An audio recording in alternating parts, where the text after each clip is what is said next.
नमस्कार, मैं दिनेश कुमार। आप देख रहे हैं वार्ता टीवी। लगातार हम मिल्कीपुर विधानसभा क्षेत्र का चुनावी माहौल दिखाने का प्रयास कर रहे हैं। अभी हमारी उपस्थिति देवीपुरवा में है। देवीपुरवा के कुछ युवा साथी हमारे साथ मौजूद हैं। उनसे हम जानने की कोशिश करेंगे कि यहाँ का चुनावी माहौल क्या है, चुनावी सरगर्मी क्या है। अयोध्या की हार, जब से अयोध्या से बीजेपी हारी है तब से भाजपा पार्टी में हलचल मची हुई है। देश विदेश में अयोध्या का नाम है और भारत देश के लोगों की निगाहें मिल्कीपुर अयोध्या सीट पर टिकी हुई हैं। लोग जानना चाहते हैं कि अयोध्या की जो मिल्कीपुर विधानसभा सीट है इसमें आखिर कौन बाजी मारेगा। उसी की कवरेज करने के लिए हम लोगों के बीच में उपस्थित हैं। भैया क्या नाम होगा? हमारा नाम अंशु तिवारी है। भैया पहले ये जगह का परिचय दीजिए, कौन सा गांव है? ये आप सरौली और गहनाक के बॉर्डर पे खड़े हैं। हम पूरे रामनाथ तिवारी के पुरवा सरौली के मूल निवासी हैं। भैया अभी आपके विधानसभा क्षेत्र में मिल्कीपुर विधानसभा क्षेत्र जो लगता है उसमें उपचुनाव होना है ना? तो क्या माहौल क्या बना हुआ है? जैसे कि आपके अयोध्या है, अयोध्या डिस्ट्रिक्ट है, यहाँ लोकसभा का जो क्षेत्र था वहाँ से बीजेपी बुरी तरीके से हारी है ना?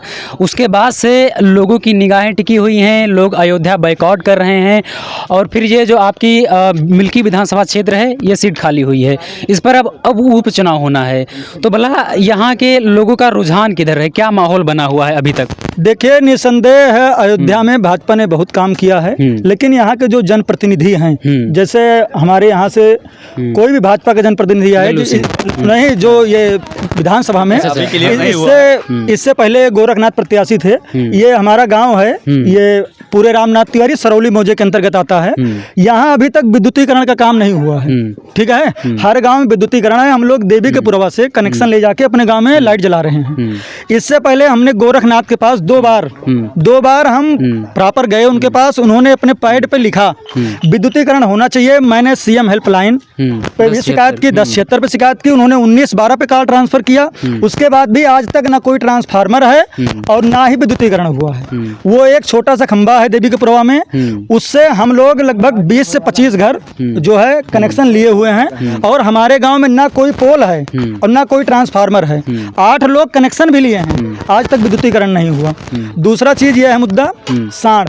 यहाँ पे जो हमारा पशु हैं, ये हमारा सामने बगीचा है। शाम के समय कम से कम 40-50 जानवर पर डे यहाँ बैठे रहते हैं। ना प्रशासनिक जो ऊपर योगी जी हैं उनके द्वारा काम किया जा रहा है, गौशाला का निर्माण किया जाए, हमारा पशु ना छोड़े जाएं, लेकिन धरातल पे ना तो अधिकारी इनकी कोई सुन रहे हैं, ना इनके जनप्रतिनिधि किसी काम के हैं। कोई आज तक यहाँ पे हमारा पशुओं की समस्या का निराकरण कोई कर ही नहीं सकता। तो आपके हमारा पशु हैं तो आप गौशाला में लेकर जाइए ना। कोई अधिकारी तो आएगा नहीं कि आपके घर से पशु छोड़ेगा और गौशाला में रख के आएगा। ये हमारा काम है, हम देखें, मैं देखूं जाके। भाई आखिर प्रशासनिक अधिकारी किस लिए हैं? हम ये कह रहे हैं कि जो आपके खुला जानवर हैं, आपके घर पर हैं, आपके आसपास में हैं, तो जाओ पकड़ के ले जाओ, गौशाला में रख दो जाके, बस आराम से गौशाला में पड़े है। कहाँ भाई, कौन लेता है बताइए ना आप हमें। आप यहाँ पे आए हुए हैं, यहाँ गौशाला है नहीं जहाँ, और यहाँ कहाँ से लोग लाके छोड़ जाते हैं, ना कोई उस पर कार्रवाई करता है और ना कोई सुनता है।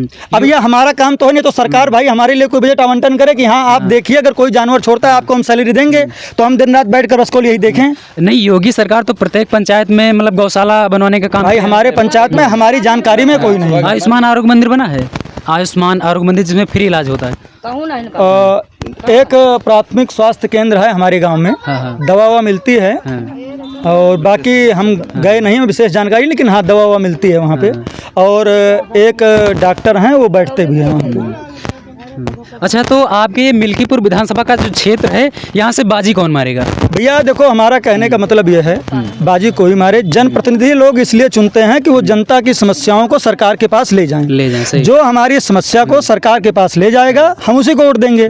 और जब भाई हमारी समस्या सरकार के पास जाएगी नहीं, तो क्यों जनप्रतिनिधि हम चुने? एकदम सही बात। तो इसके पहले जो पूर्व विधायक थे अवधेश प्रसाद जी, तो इनका भला शासनकाल कैसा था विधायक का? ये भी भैया पूरे सब लोग वैसे हैं। अवधेश प्रसाद का शासनकाल था ना, आज तक हम उनको जानते हैं। और बाबा गोरखनाथ को भी नहीं, और ना कोई यहाँ कुछ काम कराया है। हम बता रहे हैं कि अभी विद्युतीकरण नहीं हुआ है। आप सोच सकते हैं, पंडित दीनदयाल उपाध्याय योजना अंतर्गत हर गांव का विद्युतीकरण हुआ है। हमारे यहाँ ना एक पोल है, ना एक ट्रांसफार्मर है, ठीक है? और जब कोई सुविधाएं ही नहीं तो क्या मतलब है कोई राजा बने या कोई भी विधायक रहे, क्या मतलब है हमसे उससे?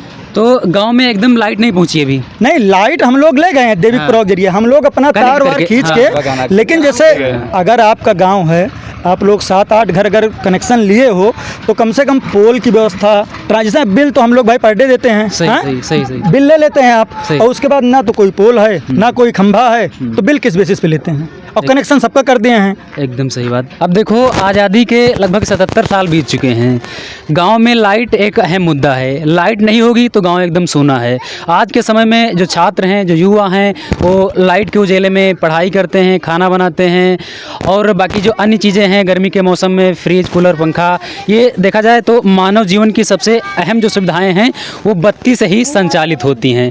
भैया का कहना है कि हमारे गाँव में अभी तक इतने सारे नेता मंत्री विधायक आए हैं, लेकिन किसी भी नेता मंत्री की नज़र हमारे गांव में नहीं पड़ी है। यानी कि आज़ादी के 77 साल बीतने के बाद भी इस गांव में विद्युतीकरण नहीं हुआ है। ये है भैया की शिकायत। हम लोग लेके गए हैं लाइट, ऐसा नहीं लाइट नहीं जलाते हैं, लाइट यूज कर रहे हैं, लेकिन दूसरे गांव के जरिए ले गए हैं, हमारे गांव में नहीं। भैया क्या नाम होगा आपका? राहुल तिवारी। तो भैया अभी आपके विधानसभा क्षेत्र में चुनाव आने वाला है ना? चुनाव का माहौल चल रहा है, चुनाव की सरगर्मी एकदम टॉप लेवल पर हो रही है, क्योंकि आपकी जो ये मिल्कीपुर सीट है, ये देखा जाए कहीं ना कहीं एकदम हॉट सीट है। सभी लोगों की निगाहें आपकी सीट पर बनी हुई हैं। रीज़न ये है कि यहाँ से बीजेपी बहुत बुरी तरीके से हारी है, जबकि हारना नहीं चाहिए था, क्योंकि इतना अच्छा काम हुआ है अयोध्या में, देश विदेश में आपके अयोध्या डिस्ट्रिक्ट का नाम हुआ है ना? तो उसकी बदौलत चाहिए था कि जैसे कि भाजपा की मंशा थी कि हमारी सरकार एकदम साफ बन जाएगी, खुला, लेकिन ऐसा नहीं हुआ, उसके विपरीत परिणाम आए। तो भला क्या माहौल बना हुआ है? देखिए, अभी क्या है कि सपा की तरफ से नाम आया है कि हो सकता है अवधेश प्रसाद जी के लड़के अजीत लड़े चुनाव। अभी बीजेपी और बसपा और कांग्रेस की तरफ से नाम नहीं दिया गया है। नाम आने के बाद हम लोग विचार विमर्श करेंगे किसको वोट देंगे। अच्छा, यदि हम कार्यकाल पर नजर डालें तो अवधेश प्रसाद जी का कार्यकाल कैसा था? पुराना कार्यकाल बीत चुका है जो। अब कहाँ, काफ़ी टाइम नहीं, काफ़ी 1 साल समथिंग या 2 साल, हाँ ऐसे था। 2 साल रहे, वो 2 साल रहा, वो भी कोई मतलब नहीं था उसका, ना आए कभी, ऐसा भी नहीं है कभी आए हो, ठीक है, लेकिन उसके बाद सांसद का चुनाव हुआ, वो सांसद बन गए, और कार्यकाल अब देखा जाएगा क्या करते हैं वो। अच्छा, जैसे कि केंद्र में और राज्य में भाजपा की सरकार है ना? तो भला इस सरकार से आप लोगों को, आप युवा हैं, पढ़े लिखे हैं, और आपके पिताजी शायद खेती किसानी भी करते हो या फिर कोई बिजनेस में इन्वॉल्व हो गए, तो अभी तक जो भाजपा का शासनकाल रहा है वो कैसा रहा है आपकी दृष्टि से? बहुत अच्छा शासनकाल, बहुत अच्छा है। बस थोड़ा थोड़ा त्रुटियां हैं, जैसे साढ़ है, किसान लोग इससे ज़्यादा कुछ परेशान हैं, और कोई प्रॉब्लम नहीं है। इस पर मतलब किस तरह से काम हो? जैसे कि गौशाला बनवाने की बात हुई, तो वो भी काम योगी जी करवाया। बनवाने से मतलब नहीं है, गौशाला बना बहुत जगह है, गौशाला चल नहीं रहा है, ठीक है। तो इसमें किसकी मतलब क्या है कि जैसे किसान बोलते हैं ले जाएं, वहाँ रखा नहीं जाता है। अब हमारे गहनाग में, मान लीजिए यहाँ सरौली में गौशाला है नहीं, अब यहाँ होना चाहिए, उसको बराबर चलना चाहिए, उसमें बराबर पशु रहना चाहिए। अब पशु इधर टहल रहे हैं, उनको आप पकड़वा नहीं रहे हैं। अब एक ये बताइए, हम लोग एक छोड़ेंगे तो उसको मान लीजिए लेके जाएंगे। अब यहाँ पता नहीं कहाँ से आ रहे हैं, 100 साढ़ हैं, 200 साढ़ हैं, उसको हम तो ले नहीं जा पाएंगे, उसको ले जाके हम। किसानों की कहीं ना कहीं देखा जाए तो ये अहम समस्या है, क्योंकि जो गरीब किसान हैं, जो निचले तबके के किसान हैं, वो मर जल के धूप में, कड़ी धूप में पसीना बहा के, खून पसीना बहा के फसल उगाते हैं, लेकिन अंत में होता ये है कि उनके खेत सांड खा जाते हैं। ऐसे में जो राज्य सरकार है वो व्यवस्थाएं तो कर रही है, लेकिन धरातल पर उसकी कोई भी व्यवस्थाएं नज़र नहीं आ रही हैं। ये आम लोगों की जन शिकायत है, इस पर तत्काल काम होने की ज़रूरत है, क्योंकि गरीब लोग कहीं ना कहीं खेती पर आश्रित हैं। यदि खेती ही उनकी ढंग की नहीं हो पाएगी तो उनका जीवन यापन मुश्किल हो जाएगा। भैया क्या नाम होगा आपका? हमारा नाम है अजय शंकर मिश्रा, ग्राम सभा गहनाग। भैया आपके क्षेत्र में अभी उपचुनाव होना है ना? तो क्या लगता है बाजी कौन मारेगा, सीधे शब्दों में? बाजी को तो अभी फिलहाल कुछ नहीं कहा जा सकता है, कौन मारेगा। कौन सी पार्टी आपको अच्छी लग रही है? किसका कार्यकाल अच्छा लग रहा है, किसकी विचारधारा अच्छी लग रही है? देखिए, मोदी जी को हम लोग सपोर्ट करते हैं, मोदी जी को। ठीक है, इसमें कुछ कहा नहीं जा सकता। मोदी का खुला मैंने सपोर्ट है यहाँ हम आप लोगों जहाँ का। खड़े हैं यहाँ से भले ही हमेशा यहाँ से बीजेपी जीतती है। भाजपा अब की बार सांसद नहीं बने हैं लल्लू सिंह, लेकिन यहाँ की पोलिंग यहाँ जीती हुई सरौली है। और गहना हमारे यहाँ पोलिंग हमेशा भाजपा जीती है। हमेशा जीतती है। हम लोग उनके कार्यकर्ता हैं, लेकिन जब वो काम नहीं करेंगे शिकायत भाई उनसे बहुत ज्यादा है। एकदम सही, एकदम सही। ठीक है, वोट देने की बात यहाँ नहीं, जो हमारे प्रमुख मुद्दे हैं, जैसे आप चैनल के जरिए हमारी मांग आप उन तक पहुँचाइए कि हमारे मुद्दे क्या हैं। वोट देना अलग का विषय है, सही सही। ठीक है, लेकिन जो हमारे मुद्दे हैं वो जनप्रतिनिधि तक पहुँचे। अगर यहाँ दबाए जा रहे हैं, आप ऊपर तक आवाज ले जाइए। बिल्कुल सही। भाई यहाँ काम क्यों नहीं रहे धरातल पे? इसे जो सरकार है, बीजेपी देख के वोट दे रहे हैं, ठीक, लगातार चलिए ठीक बीजेपी, लेकिन अगर काम नहीं होगा तो कब तक बीजेपी के साथ हम ही लोग रहेंगे, बताइए आप। सही। अब सोचो, ये भैया पार्टी बीजेपी पार्टी को सपोर्ट करते हैं, लेकिन इनके अंदर अंधभक्ति नहीं है। अंधभक्ति यूँ कह लो कि कोई मिल जाते हैं तो उनको बीजेपी के अलावा कुछ दिखता ही नहीं है। बीजेपी की जो कमियां हैं, खामियां हैं, उनको नज़र नहीं आती हैं। लेकिन ये 3-4 युवा हैं जो हमारे साथ हैं, जो सपोर्ट तो भाजपा को करते हैं, लेकिन उसके साथ ही भाजपा की जो कमियां हैं, जो खामियां हैं, उनको उजागर करने का काम करते हैं। अब सोचो, हम यहाँ से गुजर रहे थे, भैया ने देखा हमें और हम अपना थोड़ा बहुत परिचय दिए, तो बताएं आओ हमारे गांव में आओ और सर्वे कर लो। गांव की जो कमियां हैं, जो किसानों की कमियां हैं, युवाओं की जो मुद्दे हैं, उन पर बातचीत भैया लोग कर रहे हैं। तो रिक्वेस्ट यही होगी कि जो वर्तमान समय में जो किसान के मुद्दे हैं, उन पर तत्काल काम हो। क्या नाम हुई आपका? हमारा नाम जो होता ये तसला काहे के लिए रखे हो? किस का माटी धो के ले नरिया का काम करे। मनरेगा का काम कर रहे हो। हाँ। सैलरी कितनी मिलती है, मतलब दिहाड़ी कितनी मिलती है? दिहाड़ी मिला था 330 230 237 रुपए है ना? 237। हाँ, तो उतने में घर का खर्चा चल जाता है? नहीं घर कहाँ खर्चा चले भैया। हाँ, जो सरकारी तो बिल हो जाए तो हमारे धान पिसान हुए, हमारो सबके वो हुए तो बहुत से काम खेती तो करती हैं, लेकिन सिंचाई की समस्या है। समय। हाँ, सिंचाई की समस्या गड़बड़ चल रही है ना। हाँ। कहूँ तो सरकार को इस पर काम करना चाहिए, है ना? हाँ। भाई खेती किसानी लोग हाँ, करेंगे तभी हाँ। तो उनका जीवन यापन होगा। हाँ हाँ हाँ, वही करेगा। तो अब इतनी कड़ी धूप में काम कर रही है ना, पूरा दिन। अब बता रहे हैं 237 रुपए मिल रहे हाँ, हैं। 237 तो इस महंगाई में चाची घर का राशन पानी कैसे चलता है? कैसे चले भैया, जो वही होता है कैसे चले। जिक्र 10 परानी खर्चा है, कहाँ से चले? सही चाची। हाँ, चलेगा खर्चा होता नहीं। तो चाची, ये जो मनरेगा का काम कर रही है, 12 मास का मिलता है? 12 मास कहाँ काम मिले। कब्बो कदा मिल गया तो मिल गया, नहीं तो चलो बैठो। तो चाची, अब इतनी महंगाई है, 237 रुपया दिहाड़ी मिलती है, तो उतने इस महंगाई में खर्चा तो ढंग से चल नहीं पा रहा होगा। नहीं, कहाँ ढंग से चलेगा। चाची, क्या कहना चाहोगे अपने जो कहना यही चाहिए थे कि क्या कहते हमारे गांव में कहूँ सरकारी तो बिल लग जाए, साढ़ पकड़ जाए, क्या कहते नहीं हमन कमाई खाई। बार बार बताने की जरूरत नहीं है, आम जनता एकदम परेशान है। आम जनता के जो मुद्दे हैं उस पर तत्काल काम होना चाहिए। अब सोचो, चाची इतनी कड़ी धूप में डलिया ढो रही हैं, मिट्टी यहाँ से उठा के और वहाँ डाल रही हैं, या फिर ये कह लो कि वहाँ से उठा के इधर ले जा रही हैं। अब इनकी जो है एक दिन की मजदूरी 237 रुपये है। किसी कंपनी में बंदा काम करेगा तो उसकी दिहाड़ी मिलती है 500 रुपये। अब सोचो, ये महिलाएं हैं, किसान हैं, गरीब हैं, पिछड़ा अति पिछड़ा हैं, और इनको एक दिन की दिहाड़ी 237 रुपये दी जा रही है। महंगाई ये है कि 200 रुपया लीटर तो करुआ तेल है ना चाची? सही है ना? अब सोचो कितने में क्या होता होगा, ये आप इमेजिन कर सकते हैं।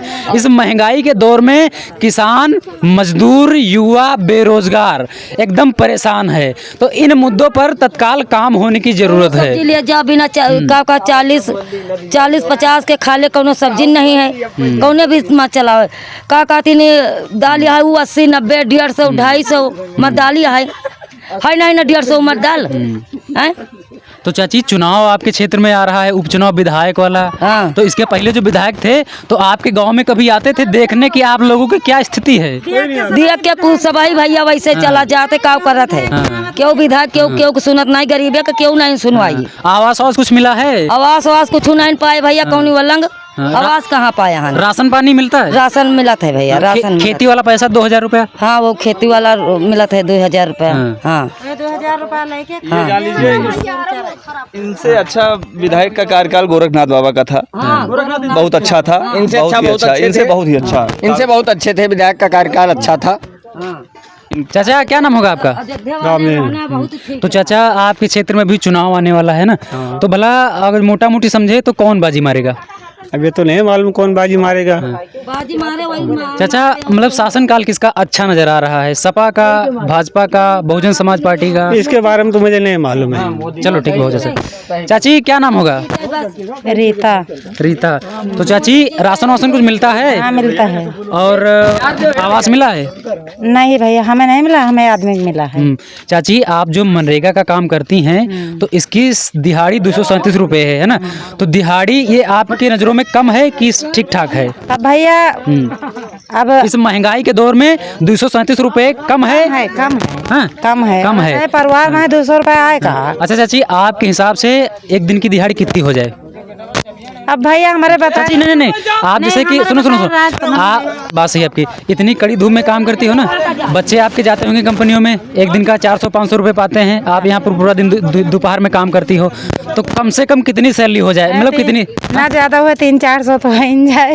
एकदम सही मांग है चाची की। इस कड़ी धूप में सोचो 8 घंटे ये लोग कड़ी धूप में डेलिया ढोते हैं, सैलरी इनकी कम से कम 400 रुपये तो जरूर होनी चाहिए। वैसे जो इंडिया गठबंधन की सरकार है, सरकार बनी तो नहीं है लेकिन वो मैनिफेस्टो में अपना रखी थी कि हमारी सरकार बनेगी तो मनरेगा का रेट हम 400 रुपये कर देंगे। लेकिन ये सरकार नहीं बनी है, वर्तमान समय में केंद्र में मोदी जी की सरकार है, तो उनसे मैं गुजारिश करना चाहता हूँ कि जो मनरेगा का रेट है वो कृपया करके बढ़ाया जाए, कम से कम 400 रुपये तो जरूर कर दिए जाएं। गरीब जनता का सहारा मनरेगा है, क्योंकि ये लोग गाँव में रह के ही मनरेगा का काम करते हैं। जो मनरेगा नाव एक है, सिर्फ मनरेगा है, मजदूरी के हिसाब से रेगा है मनई। एकदम सही बात है चाची की। मेहनत अत्ता करो, पैसा 230 रुपया मिला था, कम से कम 400 रुपया। चाची आपके जो पूर्व विधायक थे तो अवधेश प्रसाद जी, तो आपके क्षेत्र में कभी भ्रमण करने आए, आप लोगों की समस्या जानने आए कभी? आवत रहे भैया, आवत रहे। साथियों आप देख रहे थे मिल्कीपुर विधानसभा क्षेत्र से चुनावी रिपोर्ट। कैमरा सहयोगी हमारे कृष्णा शुक्ला, मैं जर्नलिस्ट दिनेश कुमार, साइकिल वाला पत्रकार। हमारे द्वारा किया गया ये छोटा सा प्रयास आप सभी को अच्छा लगा हो तो वीडियो को एक लाइक जरूर करें। मिल्कीपुर का जो विधानसभा क्षेत्र है इसकी ग्राउंड रिपोर्ट, चुनावी सर्वे बराबर कंटिन्यू देखने के लिए हमारे चैनल को सब्सक्राइब करें। हम यहाँ से जो मिल्कीपुर विधानसभा का क्षेत्र है यहाँ से बराबर कवरेज कर रहे हैं। जय हिंद।